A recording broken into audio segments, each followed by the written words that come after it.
Hello friends කොහොමද ඔයගලන්ට? අද අපි බබාලගේ ඉස්කෝලෙන් ෆීල්ඩ් ට්‍රිප් එකක් යන්න කියලා තමයි ලෑස්ති වෙලා ඉන්නේ. ඉතින් මම දැන් ඒගොල්ලන්ගේ ඉස්කෝලේ ගාවට ඇවිල්ලා ඉන්නේ. ඒගොල්ලන්ගේ ස්කූල් බසස් ටිකත් ඇවිල්ලා තියෙන්නේ. ඉතින් බලමු අපි කොහොමද අද ඒගොල්ලොත් එක්ක ෆීල්ඩ් ට්‍රිප් එක ගිහලා එන්ජොයි කරන්න කියලා. ඉතින් දිගටම අපේ වීඩියෝ එකත් එක්ක රැඳිලා ඉන්න. ඔයගලන්ට බලා ගන්න පුළුවන් අපි කොහෙටද යන්නේ කියලා. බසස් ටික ඉස්කෝලේ ගාවට ඇවිල්ලා තිබ්බා. බසස් 3ක් ඇවිල්ලා තිබ්බා. සාමාන්‍යයෙන් මේගොල්ලෝ ෆීල්ඩ් ට්‍රිප් එකක් යනකොට යන්නේ කහපාට බස් එකේ. ඒ කියන්නේ ඒගොල්ලන්ට යන්න පුළුවන් දුර ප්‍රමාණයක් තියෙනවා. එහෙම නැතුව ඒ දුර ප්‍රමාණයට වඩා වැඩි දුරක් යනවා නම් ඔන්න ওই බසස් තමයි එන්නේ. බසස් 3ක ක්ලාසස් 2 ගානේ තමයි දැන් මේගොල්ලෝ ක්ලාසස් 6ක් තමයි අද ගියේ. ඉතින් බසස් ටික ඉස්සරහින් යනවා.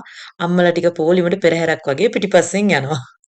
අපි ඉතින් පැය දෙකක ඩ්‍රයිව් එකකින් පස්සේ නෝර්ත් කැරොලයිනා සූ එකට ආවා. අද ඒගොල්ලන්ගේ ෆීල්ඩ් ට්‍රිප් එක නෝර්ත් කැරොලයිනා සූ එකේ. බසස් ටික ඇවිල්ලා තියෙන්නේ. දැන් බබාලා ඒගොල්ලෝ බස්සගෙන ඔන්න ඉතින් කට්ටිය පොලිමක් හැදිලා ඉස්සරහට එනවා. ලංකාවේ ඉස්කෝලත් එක්ක කම්පෙයාර් කරනකොට මෙහි හරි වෙනස් ළමයිව ට්‍රිප් එකක් එක්කන් යනකොට. ලංකාවේ නම් අපි ට්‍රිප් එකක් එක්කන් යනකොට අම්මලාට යන්න බෑනේ. ඉස්කෝලේ ටීචර්ස්ලායි ඔය අම්මලා එක්කෙනෙක් දෙන්නෙක්ට වගේනේ යන්න පුළුවන්. මෙහි එහෙම නෑ. තමන්ගේ ළමයාත් එක්ක ෆීල්ඩ් ට්‍රිප් එකට යන්න කැමති නම් අපිට යන්න පුළුවන්. ඒ යන්න කලින් ඒගොල්ලන්ගේ ප්‍රොසීඩියර් එකක් තියෙනවා, ෆෝම්ස් වගේක් තියෙනවා. ඒ ටික ෆිල් කරලා ඒගොල්ලෝ ඒකට ඇප්‍රූව් එක දුන්නාන් පස්සේ අපිට අපේ බබාලත් එක්ක ට්‍රිප් එකට යන්න පුළුවන්. ඉතින් ඒගොල්ලෝ ওই විදියට තමයි ඉතින් ඉස්සලාම බස් එකෙන් බැහැලා ඇවිල්ලා අපි ඉස්සලාම බබාලව එක්කගෙන ගියේ. ඒගොල්ලන්ට ඇතුළට යන්න කලින් ටීචර්ස්ලා කිව්වා ඔය බෑග් එහෙම උස්සගෙන යන්න අමාරු නිසා ඉස්සෙල්ලාම ඒගොල්ලන්ට මේ බ්‍රෙක්ෆාස්ට් එක දීලා එමු කියලා. ඔය ඉන්නේ අපේ පුතා. එයා හරි ලැජ්ජකාරයා. මම වීඩියෝ කරද්දි. හරි ලැජ්ජයි එයාට. ඉතින් ඉස්සෙල්ලාම ඒගොල්ලන්ව අරගෙන ගිහිල්ලා අපි වාඩි කරවලා බ්‍රෙක්ෆාස්ට් එක තමයි ඒගොල්ලන්ට ඉස්සෙල්ලාම දුන්නේ. ඇතුළට යන්න කලින් ඒගොල්ලෝ බ්‍රෙක්ෆාස්ට් එක අරගෙන ඊට පස්සේ තමයි අපි ඇතුළට ගියේ. ඔය ඔයගොල්ලන්ට පේනවා ඇති ඔය ටීචර් කොළපාට ෆයිල් එකක් තියාගෙන ඉන්නේ. ඒ ආපු අම්මලාගේ නම් ලිස්ට් එක දාලා අපි මොකද්ද කරන්න ඕනේ අපිට අයිති ළමයි කවුද කියලා හැමදේම ඒගොල්ලෝ පිළිවෙලට ඒකේ ලස්සනට print කරලා papers වගේක් දාලා තියෙනවා. ඒ කියන්නේ පැයෙන් පැයට මොනවාද වෙන්නේ එජෙන්ඩා එක එහෙම ඒගොල්ලෝ ලස්සනට ඒකේ මේවා කරලා තිබ්බා. අපේ බබාගේ නම දාලා එතකොට අපිට මොකද්ද කරන්න තියෙන ඩියුටිස් බබාලව කොහොමද බලාගන්නේ ඒ වගේ හැම දෙයක්ම වගේ ඒකේ පිළිවෙලට ලියලා තිබ්බා. මේ තියෙන්නේ ඒක මම ඔයගලන්ට පෙන්නන්නම්. ඒකේ කොහොමද විස්තර ටික තිබ්බේ කියලා. අපි දන්නේ ඉතින් ලංකාවේ ක්‍රමයට ඉස්කෝලේ ට්‍රිප් ගියේ වනේ. සාමාන්‍යයෙන් ලංකාවේ ට්‍රිප් එකක් ගියාම මුළු ක්ලාස් එකම එකට එහෙමනේ බබාලා වෙක්කන් යන්නේ. මෙහි එහෙම නැහැ. මෙහි දැන් ඔයාගේ බබා එක්ක ඔයාට ඕන විදියකට හැම තැනම ගිහිල්ලා ඔයාට තනියම එන්ජොයි කරන්න පුළුවන්. ඊට පස්සේ ඒගොල්ලෝ වෙලාවක් කියනවා. ඒ වෙලාවේදී ඒගොල්ලෝ කියනවා අපි මේ මෙතනදී ආයේ හම්බෙමු කියලා. ඒ කියන තැනට ඒ වෙලාවට අපි ආයේ එතනට එන්න ඕනේ. අපිට පුළුවන් අපේ බබාලත් එක්ක තනියම ගිහිල්ලා එන්ජොයි කරන්න. බබාලා දැන් බ්‍රෙක්ෆාස්ට් එකත් අරගෙන ඉවරයි. දැන් ඉතින් අපි කට්ටියම ආවා සූ එක ඇතුළට යන්න කියලා. ඉතින් අපි සූ එකට ඇතුල් වුණේ නෝර්ත් ඇමරිකන් සයිඩ් එකෙන්. බබාලට අපි වේලාසනින්ම පේ කරලා තියෙන නිසා අපි ඇතුල් වෙන්න කලින් අපේ ටිකට් එක අරගන්න ඕනේ. ඒගොල්ලන්ගේ ටිකට්ස් ප්‍රයිසස් 4කට තිබ්බා. adult කියලා 13 to 61 $15, child age 2 to 12 $11, senior age 62 plus $13, under 2 free. එහෙම තමයි ඒගොල්ලන්ගේ ටිකට් ප්‍රයිසස් තිබ්බේ. ඉතින් මුලින්ම ඇතුල් වුණ ගමන් අපිට හම්බුණා සුවනීය ෂොප් එකක් ඒගොල්ලන්ගේ. ඒකේ තිබ්බ ලස්සන ටොයිස් එතකොට ඇඳුම් ඔක්කොම නෝර්ත් කැරොලයිනා සූ කියලා දාලා හැමදේම ඕනමන්ට්ස් එතකොට පොඩි පොඩි ටෙඩි බියර්ස්ලා ඒ වගේ ඒගොල්ලන්ගේ තිබ්බ සුවනීය ෂොප් එකක්. එදා හරිම සීතල දවසක්. කලින් දවස් තිබ්බ විදියට අපි හිතුවේ නෑ මෙච්චර සීතල වෙයි කියලා. ඉතින් ඒක නිසා අපි තද සීතලට ලෑස්ති වෙන්නේ නැතුව තමයි ගියේ. ඉතින් පුතාට හරියට සීතලයි කියලා මං ඉතින් එයාට ඕකෙන් ග්ලව්ස් දෙකකුත් අරන් දුන්නා. ෆීල්ඩ් ට්‍රිප් එකට ක්ලාසස් 6ක් ඇවිල්ලා තිබ්බා. එතකොට ඒ ක්ලාසස් 6ටම ඒගොල්ලෝ එක එක පාට ටී-ෂර්ට්ස් දීලා තිබ්බා. අපේ බබාලාගේ ක්ලාස් එකේ අය කහ පාට, තව ක්ලාස් එකක් ග්‍රීන්, තව ක්ලාස් එකක් පින්ක්, තව ක්ලාස් එකක් බ්ලූ, තව ක්ලාස් එකක් පර්පල්, තව ක්ලාස් එකක් ඔරෙන්ජ්. ඒ වගේ ක්ලාසස් 6ටම පාට 6කින් ඒගොල්ලෝ ටී-ෂර්ට්ස් දීලා තිබ්බ බබාලට. ඒගොල්ලෝ ෆීල්ඩ් ට්‍රිප් එකක් යනකොට ඒ ටී-ෂර්ට්ස් තමයි ඇඳගෙන යන්න ඕනේ.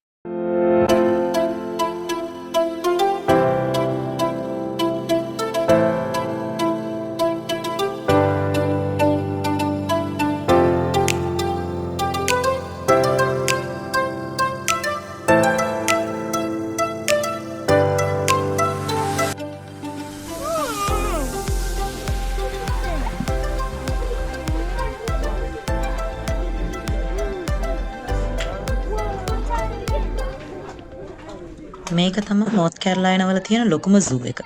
මේකේ සත්තු කූඩු කරලා තිබ්බට ඒගොල්ලන්ට තියෙනවා ලොකු භූමි ප්‍රදේශයක් ඒගොල්ලන්ට සැරිසරාගෙන ඉන්න. කූඩුවක් තමයි ඒ වුණාට හරිය විශාල ප්‍රදේශයක් තියෙනවා ඒගොල්ලන්ට නිදහසේ සැරිසරාගෙන ඉන්න. ඔයගොල්ලන්ට වටපිටාව බැලුවාම පේනවා ඇතිනේ ඉතින් කොච්චර ලොකුයිද කියලා. තනිකර කැලයක් වගේ තමයි ඒගොල්ලෝ හදලා තියෙන්නේ. හරිම ලස්සනයි. ඒ වගේම සත්තුන්ට ඒගොල්ලන්ගේ නිදහසට හැම දෙයක්ම මෙතන තියෙනවා. ඉතින් මුලින්ම අපි බලන්න ගියේ ක්‍රොකඩයිල්ස්ලා. ඔයගොල්ලන්ට කියන්න ඕනේ ඒගොල්ලන්ටත් හදලා තියෙන්නේ හරිම වෙනස්ම විදිහේ නැචරල් විදියටම තමයි ඒගොල්ලෝ මේ සූ එක පවත්වාගෙන යන්නේ. ක්‍රොකඩයිල්ස්ලා වුණත් හරිය ඒගොල්ලෝ හිටියේ නිකන් ලස්සනට ඒගොල්ලෝ වැවක් වගේ හදලා ඒගොල්ලන්ව ඒ වගේ තැන්වල තමයි දාලා තිබ්බේ. ඉතින් අපි ගිහිල්ලා බලමු එන්නකෝ. ඔයගොල්ලන්ටත් මම පෙන්නන්නම්. මේ සූ එක මෝර්නින් 9 am ඕපන් කරනවා. එතකොට හවස 5 pm වලට ක්ලෝස් කරනවා. මේ සූ එක නැචරල් ටයිප් එන්වයරන්මන්ට් සූ එකක් කියලා අපිට කියන්න පුළුවන්. ඔයගොල්ලන්ට පේනවද බලන්න අර ඈතින් ඉන්නේ. කිසිම හෙලවිල්ලක්වත් නැතුව. ඔන්න දැක්කනේ මම ලං කරලා පෙන්නන්නම් ඔයගොල්ලන්ට. ඊට පස්සේ ටිකක් ඉස්සරහට යනවා අපිට මේ කෝගස් කියන සත්තු හම්බුණා. ඒගොල්ලන්ගෙන් නම් ජෝඩුවක් වගේ තමයි හිටියේ. හැබැයි ඉතින් හරියට සීතල නිසා ඒගොල්ලෝ දුරට වෙලා නිදි. කිසිම සතෙක් ඉස්සරහට ඇවිල්ලා හිටියේ නැහැ. මොකද එදා හරිම සීතල දවසක්. ඉතින් ඔක්කොමලම හැංගිලා වගේ තමයි හිටියේ. අපිට සමහර සත්තු බලා ගන්නවත් බැරි වුණා. මොකද සීතල නිසා ඒගොල්ලෝ ඉස්සරහට එන්නේ නැහැ. ඒගොල්ලෝ කූඩු වලට ගිහිල්ලා ඒගොල්ලන්ගේ නවාතැන් වලට ගිහිල්ලා ඒගොල්ලෝ හැංගිලා වගේ තමයි හිටියේ. මේ ඉන්නේ ස්නැපින් ටර්ටල් කෙනෙක්. ඒ වගේම මම හිතනවා ෆැමිලි එකත් එක්ක පොඩි බබාලත් එක්ක ගිහිල්ලා හොඳටම එන්ජොයි කරන්න පුළුවන් තැනක් තමයි නෝත් කැරලයිනා සූ එක කියන්නේ. මොකද ඇවිදින්න ගොඩාක් තැන් තියෙනවා එහෙ. ඊට පස්සේ අපි ගියේ පෝලර් බෙයා කේව් එකට. පෝලර් බෙයා කේව් එකට යන්න කලින් අපිට හම්බුණා ආර්ක්ටික් ෆොක්ස් කෙනෙක්. ඉතින් මමත් ෆස්ට් ටයිම් තමයි මගේ ලයිෆ් එකේ පෝලර් බෙයා කෙනෙක් ඇත්තටම දැක්කේ. ඉතින් ඔයගොල්ලොත් පෝලර් බෙයාස්ලා දැකලා තියෙනවා නම් කමෙන්ට් එකක් දාගෙන යන්නකෝ ඒගොල්ලෝ කොහොමද කියලා. තනිකරම ටෙඩි බෙයා කෙනෙක් වගේ. මේ ඉන්නේ ආර්ක්ටික් ෆොක්ස්. එයාත් ඉතින් සීතල නිසා ගුලි ගැහිලා තමයි හිටියේ. මං හිතන්නේ අපි ගිය දවස වැරදි. මොකද එදා හරිය හොඳටම සීතලයි. ඉතින් ඒක නිසා ඔක්කොම සත්තු ටික හැංගිලා ගුලි ගැහිලා වගේ තමයි හිටියේ. සමහර සත්තු අපිට බලා ගන්නවත් බැරි වුණා. මොකද ඒ තරමට ඒගොල්ලන්ගේ කූඩු විශාල නිසා ඒගොල්ලන්ව අපිට හොයාගන්න බෑ. ඔන්න ඉතින් අපි දැන් ආවා පෝලර් බෙයා කේව් එක ඇතුළට. ඉතින් පෝලර් බෙයා කේව් එක ඇතුළට යනකොට ඒගොල්ලෝ මේ වගේ තමයි ලස්සනට හදලා තියෙන්නේ. ඔන්න ඉතින් ඉස්සරහට ඕම යනකොට ඔය ඔයගලන්ට පේනවා ඇති ඔතන එයා නිදාගෙන ඉන්නවා. ආටිෆිෂල් කෙනෙක් වගේ තමයි අපිත් දැක්කේ. මොකද ඒ තරමට එයා ලොකුයි සීතලට. ඉතින් ඒගොල්ලෝ සාමාන්‍යයෙන් සීතලට කැමතිනේ. ඔය පේනවනේ බිම දිගා වෙලා ඉන්නවා ටෙඩි බෙයා කෙනෙක් වගේ. එයා නම් සීතලට සැපට නිදි. ඒගොල්ලෝ ඉතින් කොහොමද සීතලට ආසයිනේ. ඉතින් ඔය මගේ ෆස්ට් ටයිම් මම පෝලර් බෙයා කෙනෙක් දැක්කේ.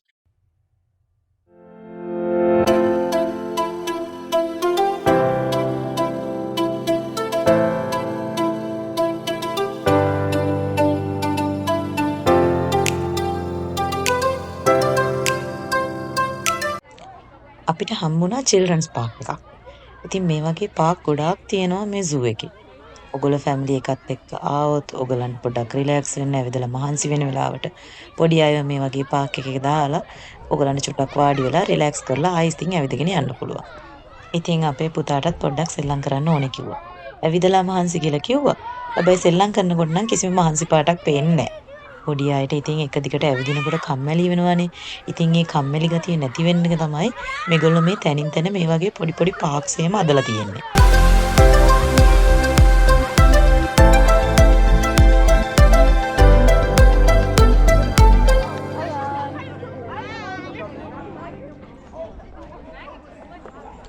මේ සූ එකේ ඒගොල්ලෝ කොටස් තුනකට බෙදලා තිබ්බා. නෝර්ත් ඇමරිකා, ඇෆ්‍රිකා, ඒෂියා කියලා. ඒෂියා පැත්ත නම් අපිට බලන්න යන්න හම්බුන්නේ නැහැ. මොකද ඒෂියා පැත්තේ ඒගොල්ලෝ තාම හදාගෙන යන ගමන්.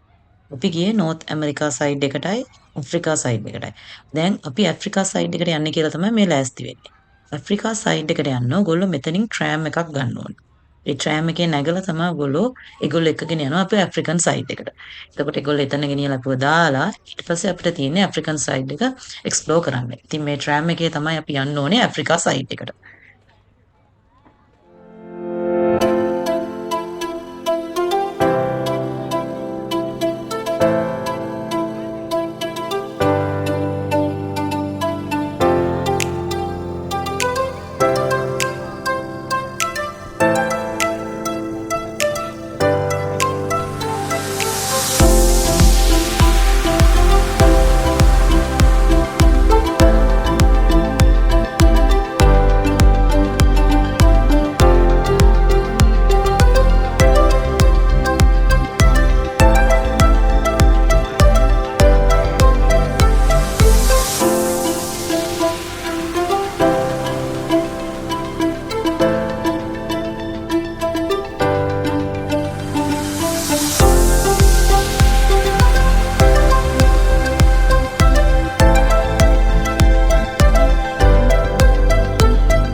මේ ට්‍රෑම් එකේ යන ගමනත් හරිම අපූරුයි. හරිම ලස්සනයි. ඔයගලන්ට පේනවා ඇති වටපිටාව. ඒ වගේම ඔයගලන්ට කියන්න ඕනේ මේ ට්‍රෑම් එක ෆ්‍රී. මේක ෆ්‍රී සර්විස් එකක් තමයි. ඔන්න ඉතින් අපි අපේ ස්ටොප් එකට ළඟා වුණා. ඒකෙන් එනකොටත් වෙනමම එක්ස්පීරියන්ස් එකක්. ඔයගලන්ට වටපිටාව හොඳට එන්ජොයි කරගෙන ඒ වගේම මේ ට්‍රෑම් එකේ එනකොට ඔයගලන්ට හිතා ගන්න පුළුවන් මේ සූ එක කොච්චර ලොකුයිද කියලා. ඇවිදිනවා නම් කොච්චර දුර ඇවිදින්න තියෙනවද කියලා. මේම ට්‍රෑම් සර්විස් එකක් නැත්නම් ඕගලන්ට ඇවිදලාම එපා වෙනවා. ඔන්න ඉතින් අපි ඇෆ්‍රිකන් සයිඩ් එකට ආවා. ඇෆ්‍රිකන් සයිඩ් එකට ඇතුල් වෙනකොටම ඔයගලන්ට තියෙනවා රෙස්ටොරන්ට්ස්, ඉතින් කැෆේස් ඒ වගේ දේවල්. තව තියෙනවා අයිස්ක්‍රීම් ෂොප් එකක්, පොප්කෝර්න් ෂොප් එකක්, ඒ වගේම මෙතනත් තියෙනවා සුවනියර් ෂොප් එකක්. ඒ සුවනියර් ෂොප් එකෙන් ඔයගලන්ට පුළුවන් ස්ට්‍රෝලර්ස්, ස්කූටර්ස් ඒ වගේ දේවල් ගන්න පොඩි අයටයි ලොකු අයට. බර්ඩ් පාක් එක ඒගොල්ලන්ගේ ඕපන් කරන්නේ ඕගස්ට් වල. ඊට පස්සේ අපි ඉස්සරහට එනකොට අපිට හම්බුණා ගෝරිල්. ඔයගලන්ට පේනවා ඇති මේ කේජස්. මේවා කේජස් කිව්වට මේවා ඒගොල්ලෝ ලොකුවට හදලා තියෙන්නේ. ඒ වගේම ඒවා ඇතුලේ නැචරල් විදියට ගස් දාලා ගල් දාලා ඒගොල්ලන්ට අර ෆීල් වෙන විදියට ඒගොල්ලෝ ඉන්නේ ජංගල් එකක කියනවා වගේ. ඒ වගේ තමයි මේගොල්ලෝ මේ කේජස් හදලා තියෙන්නේ. මෙන්න මෙයා නම් ලොකු කල්පනාවක හිටියේ. පේන විදියට. අනිත් අය නම් ඉතින් වටපිටාවේ සෙල්ලම් කරගෙන හිටියා. මෙයා හෙනට ටෙන්ෂන් එකේ කල්පනා කරගෙන හිටියා. තැනින් තැන ඉතින් ඒගොල්ලෝ ළමයින්ට පොඩ්ඩක් ඔය එන්ජොයි කරන්න කියලා මේ වගේ ලොකු ස්ටැචූස් හදලා තියෙනවා ඇනිමල්ස්ලගේ. ඉතින් පොඩි අය ඒවල නැගලා ඒගොල්ලෝ සෙල්ලම් කරලා ඉතින් බබාලගේ මහන්සි අමතක කරවන්න ඔය එක දිගට ඇවිදගෙන ඒගොල්ලන්ට බෝරින්නේ. ඒක නිසා ඔය තැනින් තැන ඔය වගේ ස්ටැචූස් හදලා තියෙනවා. ඉතින් පොඩ්ඩක් ඒගොල්ලන්ට සෙල්ලම් කරලා පොඩ්ඩක් එන්ජොයි වෙන්න. ඒ වගේම මේ සූ එකේ සත්තු ಜಾති 1700කට වඩා ඉන්නවා. ඒ වගේම මේකේ භූමි ප්‍රමාණය ඒකර්ස් 2000කටත් වැඩි. එතකොට සත්තු දැනට ඉන්නේ ඒකර්ස් 500ක වගේ ඒගොල්ලෝ කේජස් හදලා තියෙන්නේ. ඒ වගේම ස්පයිසස් ಜಾති 250කටත් වැඩිය තියෙනවලු. ඒ වගේම මේ සූ එකේ ඉන්නවා කියලා කියනවා මිරකල් වයිට් ඩියර් කෙනෙක්. ඒ වුණාට එදා අපිට නම් එයාව බලා ගන්න හම්බුන්නේ නැහැ. මොකද මං කිව්වා වගේ ඔයගලන්ට ඒෂියා පැත්ත වහලා තිබ්බේ. ඊට පස්සේ අපිට හම්බුණා zebra family එකක්. පේනවනේ ඔයගලන්ට තියෙන කේජ් වල ලොකු. ඉතින් ඒක නිසා හරි අමාරුයි මේගොල්ලන්ව හොයාගන්න. ඒ වුණාට අපේ වෙලාව හොඳකමට ඒගොල්ලෝ ඉස්සරහට ඇවිල්ලා හිටියා zebras-ලා. ඉතින් අපි ඉන්නේ දැන් zebra cage එක ළඟ.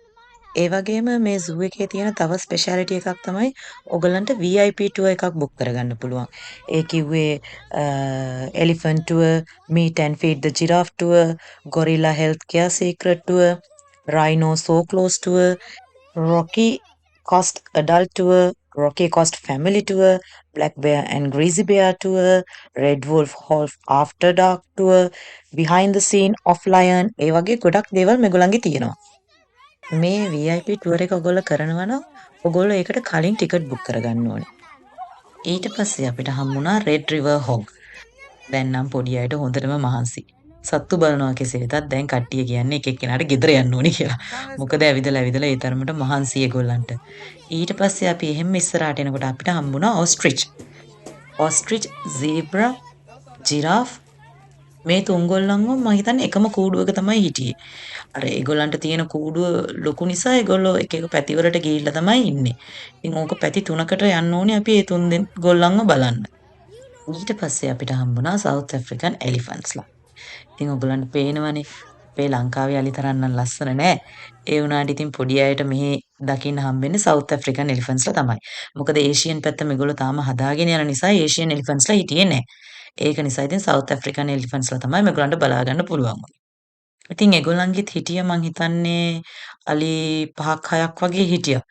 ඒගොල්ලන්ගෙත් අර කූඩුව ලොකු නිසා ඉතින් හැමෝම එකම තැන නෑ. කට්ටිය ඉතින් වටේ එහෙට මෙහෙට ඇවිදිනවා. අපිට ওই කූඩුව වටේටම ඇවිදින්න පුළුවන්. පේනවනේ ඔයගොල්ලන්ට ඒගොල්ලන්ගේ තියෙන භූමි ප්‍රමාණය විශාලත්වය. ඉතින් ඒක නිසා ඉතින් අපි ඒගොල්ලන්ගේ කූඩුව වටේටම ඇවිදන් යනකොට ඉතින් අපිට අලි 4-5 දෙනෙක් වගේ හම්බුණා.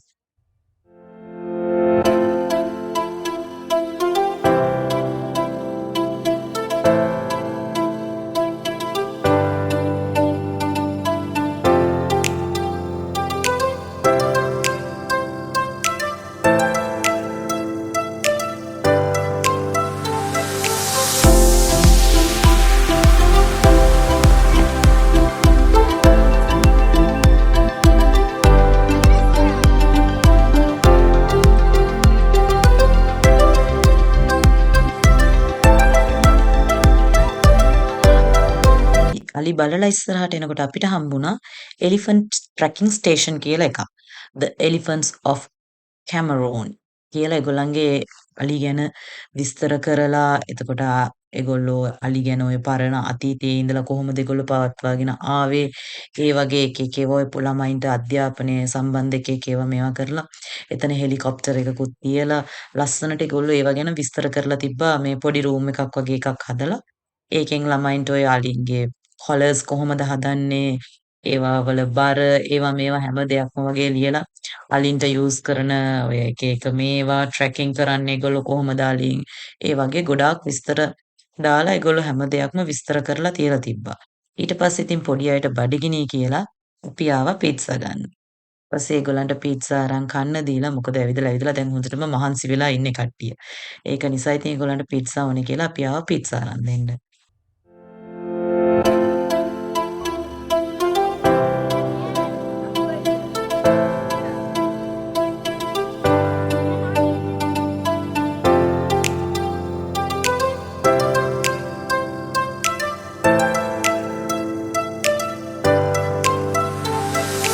දන්නෙම නැතුව ඉතින් වෙලාවත් ගිහිල්ලා.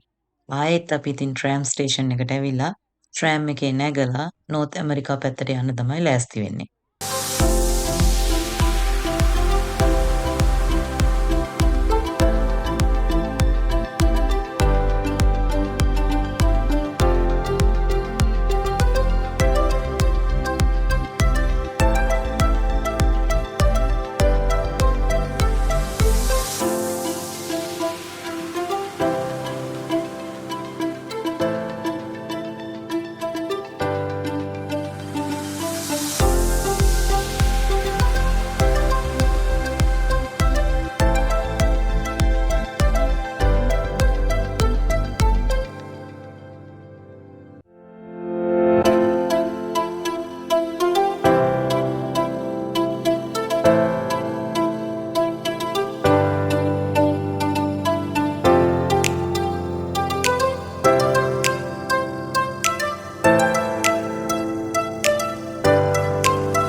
මං හිතනවා අද ඔයගොල්ලෝ අපි දෙන්න එක්ක මේ ෆීල්ඩ් ට්‍රිප් එක එන්ජොයි කරලා ඇති කියලා. ඉතින් ඒ වගේම මගේ channel එක තාම subscribe කරලා නැත්නම් subscribe කරන්න අමතක කරන්නත් එපා. ඒ වගේම අද ට්‍රිප් එක කොහොමද කියලා කමෙන්ට් එකක් දාන්න අමතක කරන්නත් එපා. ඒ වගේම ඔයගොල්ලන්ගේ යාළුවොත් එක්ක share කරලා like එකක් දාන්නත් අමතක කරන්න එපා. අපි දැන් අපේ ට්‍රිප් එකේ end එකට ඇවිල්ලා ඉන්නේ. ඔන්න ඉතින් අපි ආයෙමත් ආවා ඇෆ්‍රිකා සයිඩ් එකේ ඉඳලා නෝර්ත් ඇමරිකා සයිඩ් එකට. මොකද අපිට එක්සිට් වෙන්න තියෙන්නේ නෝර්ත් ඇමරිකා සයිඩ් එකේ. ඒක නිසා ඉතින් අපි මේ පැත්තටම එන්න ඕනේ. අපි ගොඩක් සත්තු බලන්න කියලා හිතාගෙන ආවට අද දවසේ අපිට එච්චරටම සත්තු දැක ගන්න හැකි වුණේ නැහැ. මොකද අද දවස සීතලත් වැඩි. ඒ වගේම මං හිතන්නේ මේ වගේ සීතල දවස්වල සූ එකකට යනවා කියන එක එච්චර සුදුසු නැහැ. මොකද සත්තුන්ටත් ඉතින් සීතල දැනෙනවනේ. ඒ නිසා ඉතින් ඒගොල්ලෝ කොහොමත් හැංගිලා ඉන්න තමයි බලන්නේ. ඒක නිසා මම කියන්නේ ඔයගලන්ට ආයෙමත් කවදා හරි දවසක සූ එකකට හරි කොහේ හරි යනවනම් හොඳට වෙදර් එකත් චෙක් කරලා බලලා යන්න කියලා.